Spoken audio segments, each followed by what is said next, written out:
Let me tell you about Margaret. Margaret was 68 years old, sharp as a tack. She did the crossword puzzle every single morning. She remembered every birthday in her family without checking her phone. Her grandchildren called her the walking encyclopedia because she never forgot anything. Then, 18 months after her doctor added one new prescription to her daily routine, her daughter called me in tears. Margaret could not remember what she had eaten for breakfast. She was getting confused in the middle of conversations. She would walk into a room and have no idea why she was there. Her neurologist looked at her brain scans and said the words no family ever wants to hear. Early Alzheimer's disease. Her family was devastated. But here is what nobody told them. Margaret's memory loss was not Alzheimer's disease. It was her medicine cabinet.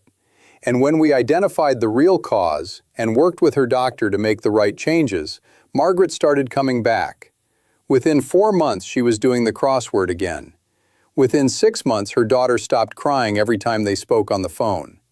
I am Dr. James Carter, and today I need to share something with you that I consider one of the most important conversations in senior health. Because what happened to Margaret is not rare. It is happening every single day to seniors across this country. And the terrifying part is that most doctors never make the connection. There are 9 medications that are commonly prescribed to people over 60 that have been scientifically linked to memory loss, cognitive decline, and in some cases, a condition that is virtually indistinguishable from early Alzheimer's disease. Some of these medications are ones you have probably been taking for years. Some of them are sitting on your nightstand right now. I need you to watch this entire video. Stay until medication number 1, because that one is going to change the way you look at your bathroom cabinet tonight. And share this video with someone you love before we are finished, because this information can genuinely save a mind. Before I go through the 9 medications, I need to explain one concept, because once you understand it, everything else will make complete sense.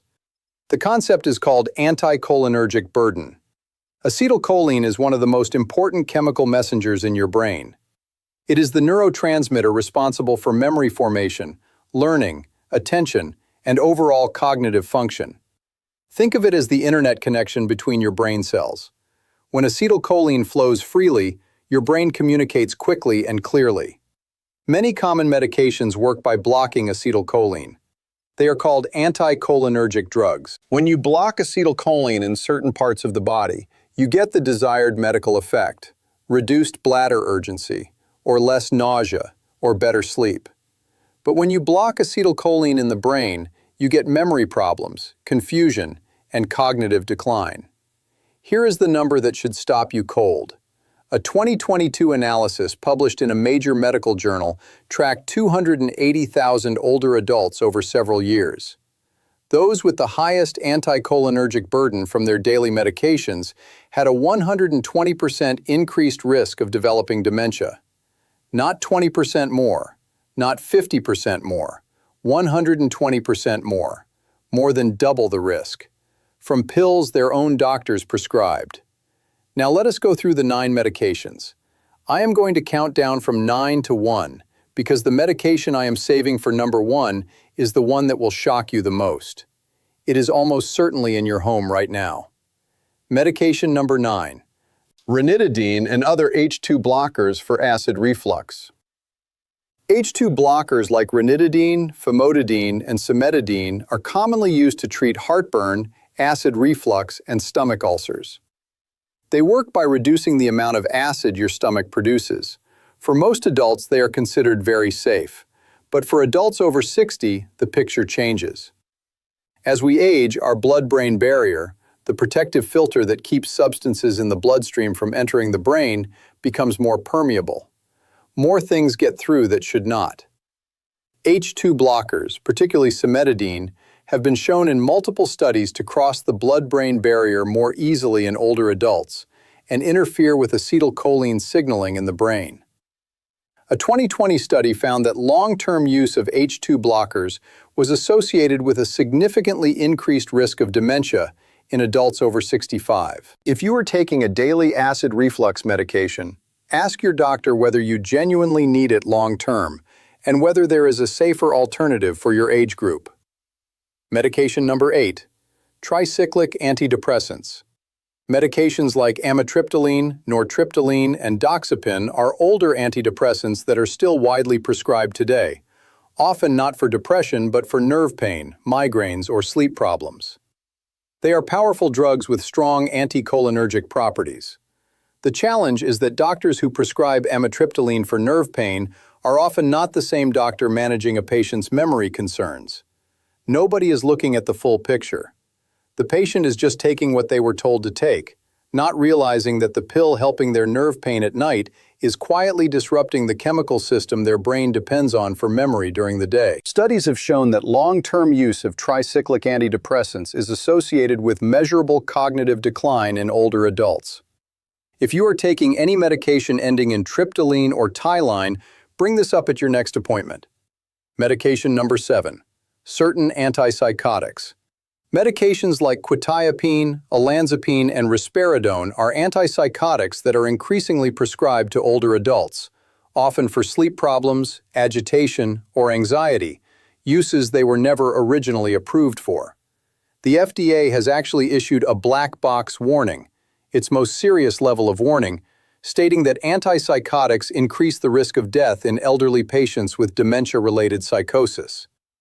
But beyond mortality risk, these medications carry significant anticholinergic burden and have been linked to accelerated cognitive decline in older adults. They are also associated with something called antipsychotic-induced cognitive impairment, where the medication itself produces memory and thinking problems that can be mistaken for worsening dementia. If an antipsychotic has been prescribed to you or an elderly parent for sleep or anxiety rather than a formal psychiatric diagnosis, this is absolutely worth a conversation with a doctor who specializes in geriatric care. Medication number 6. Paroxetine, sold under the brand name Paxil. Not all antidepressants are equal when it comes to cognitive risk. Among the SSRI class of antidepressants, paroxetine stands out as particularly problematic for older adults because it has much stronger anticholinergic properties than other SSRs like sertraline or escitalopram. A landmark study published in JAMA Internal Medicine found that paroxetine was among the antidepressants most strongly associated with dementia risk in older adults. What makes this especially important is that many seniors have been on paroxetine for decades, started when they were in their 40s or 50s, and nobody has ever revisited whether it is still the right medication for them now that they are over 60. If you are taking paroxetine and you have noticed any memory changes, a conversation with your doctor about switching to a lower anticholinergic antidepressant is completely reasonable and medically supported. We are halfway through the list. I want to pause for a moment because I need to tell you something about Margaret.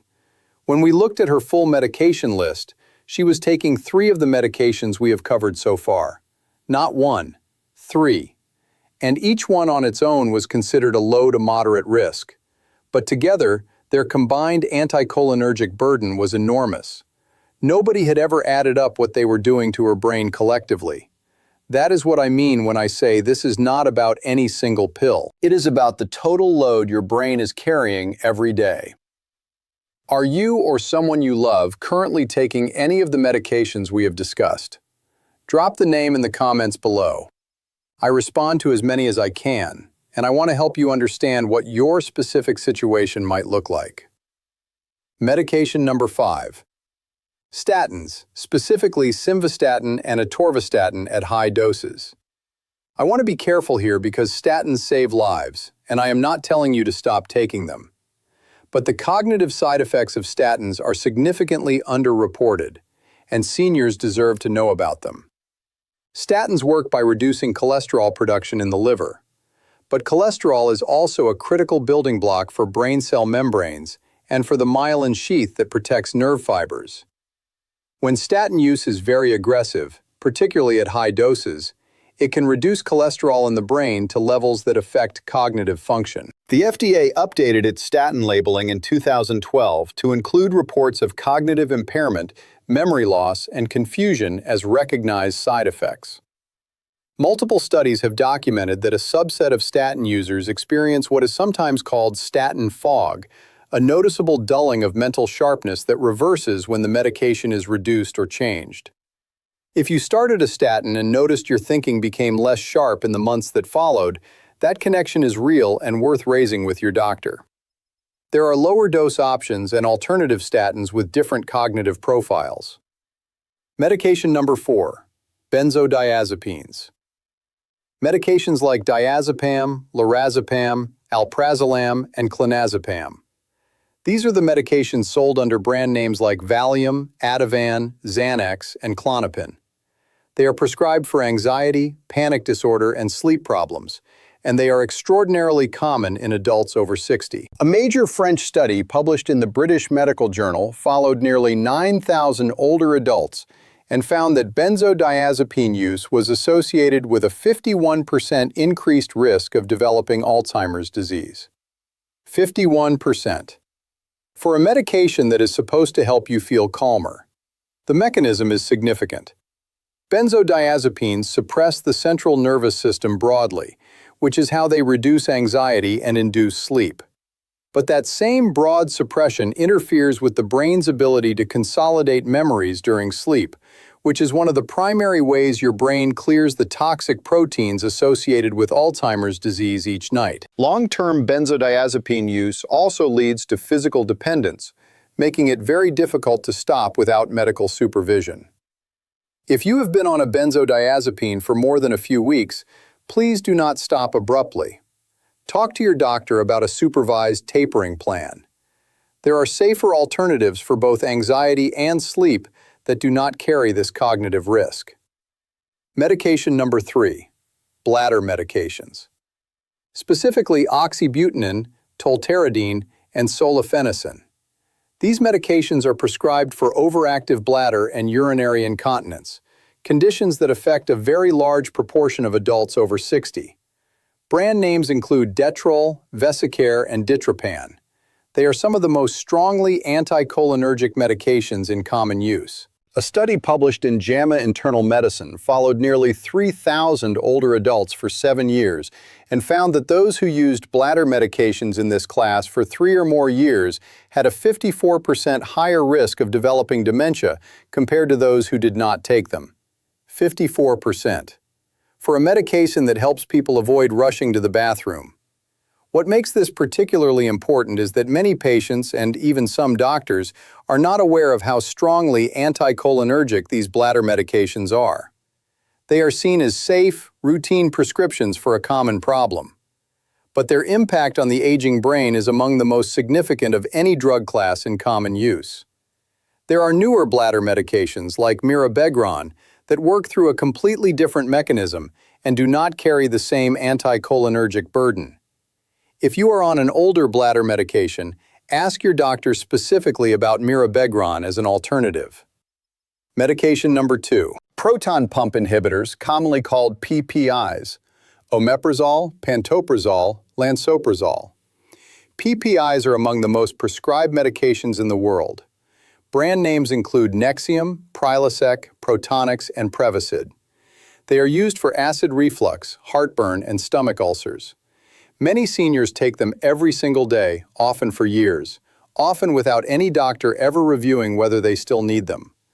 The cognitive concern with PPIs is different from the others on this list.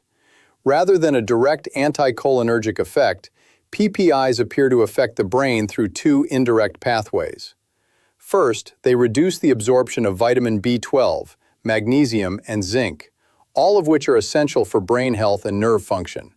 Second, emerging research has found that PPIs may increase the production of beta amyloid, the protein that accumulates in the brains of Alzheimer's patients. A large German study published in JAMA Neurology found that regular PPI users had a 44% higher risk of dementia compared to non-users.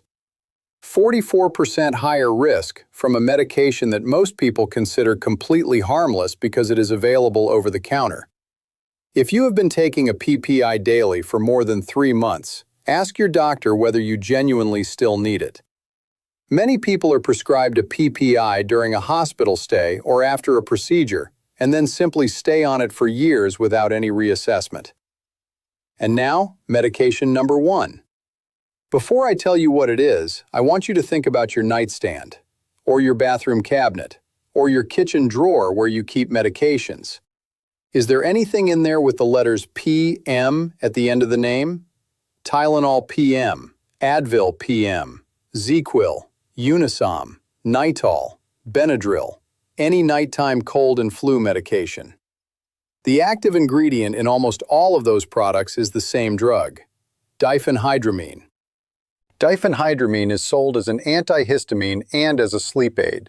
It is in virtually every nighttime pain reliever, every PM medication, and most over-the-counter sleep products. It is one of the most consumed substances in America, and it is one of the most strongly anticholinergic drugs that exists. A study published in JAMA Internal Medicine followed more than 3,000 older adults for 7 years and found that those who used diphenhydramine regularly had a significantly elevated risk of dementia, with the risk increasing the more doses they took over their lifetime. But here is what makes this the most important medication on this list. Unlike the prescription drugs we have discussed, which at least require a doctor's involvement, diphenhydramine is available to anyone. You can buy it at any pharmacy, any gas station, any grocery store, with no prescription, no warning, no age limit. And seniors are taking it every night thinking it is completely safe because it is sold right next to the vitamins.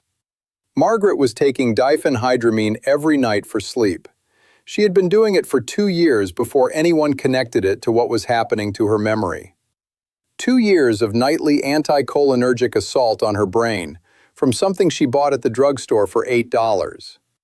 If you have anything with PM in the name or anything containing diphenhydramine in your home right now, please look at it tonight. There are much safer alternatives for sleep and for pain relief that do not carry this risk. Now I want to hear from you. Type a number in the comments. How many of the 9 medications we covered today are you currently taking or have taken regularly in the past? Just type the number. I read every single comment. Now let me tell you what to do with everything you just learned, because information without action is just anxiety. First, do not stop any medication abruptly. I cannot say this clearly enough. Some of these medications, particularly benzodiazepines, cause dangerous withdrawal if stopped suddenly. Any changes to your medications must be made with your doctor's guidance. What you can do is start the conversation. Second, look up the ACB scale. It stands for Anticholinergic Cognitive Burden Scale. It is a free, publicly available tool that assigns a score to hundreds of common medications based on their anticholinergic risk. You can find it with a simple internet search. Write down every medication you take, look up each one, and add up your total score. Then bring that total score to your doctor and ask them to review your regimen with brain health in mind. Third, ask your doctor one specific question at your next appointment. Ask them, given my age and my current medication list, what is my anticholinergic burden, and is there anything we could simplify or switch to reduce that burden? Most doctors will genuinely appreciate that question. It shows you are engaged in your own care, and it opens a conversation that many patients and doctors never have. Fourth, if you have noticed memory changes and you are taking one or more of the medications on today's list, bring that connection to your doctor's attention directly. Tell them you watched an educational video that raised this concern and you want to discuss it. A good doctor will take that seriously. I want to come back to Margaret one more time. When Margaret's family first brought her to me, they had already started to grieve. They were looking at nursing home brochures. They were talking about who would take care of her. They had accepted because a neurologist had told them that they were watching the beginning of the end. But Margaret did not have Alzheimer's. She had a medicine cabinet that nobody had ever properly reviewed. And when we fixed that, she came back. Not every case of memory loss is reversible. Real Alzheimer's disease is a devastating condition, and medication changes will not fix it. But medication-induced cognitive impairment, which looks identical to early Alzheimer's on the surface, is reversible. And it is happening to people right now who have been given an Alzheimer's diagnosis, who have been put on Alzheimer's medications, when the real answer was simpler and completely fixable. If you took one thing from this video, take this. If you or someone you love has had memory changes in the last 2 years, and they are over 60, and they are taking multiple medications, please do not accept a cognitive decline diagnosis without first asking whether their medications could be contributing. Ask that question. Demand that question be answered. It might be the most important question you ever ask. Hit the like button if this video gave you something important today. Subscribe to this channel, because this is exactly the kind of conversation I have every week. The conversations your doctor does not have time to sit down and have with you. And please share this video with someone you love. Think right now of one person in your life who is over 60 and takes multiple medications. Send this to them today, not tomorrow, today. You might be doing something for them that they cannot do for themselves. Margaret's daughter still messages me sometimes. She says her mother beat her at the crossword last Tuesday. I will see you in the next video.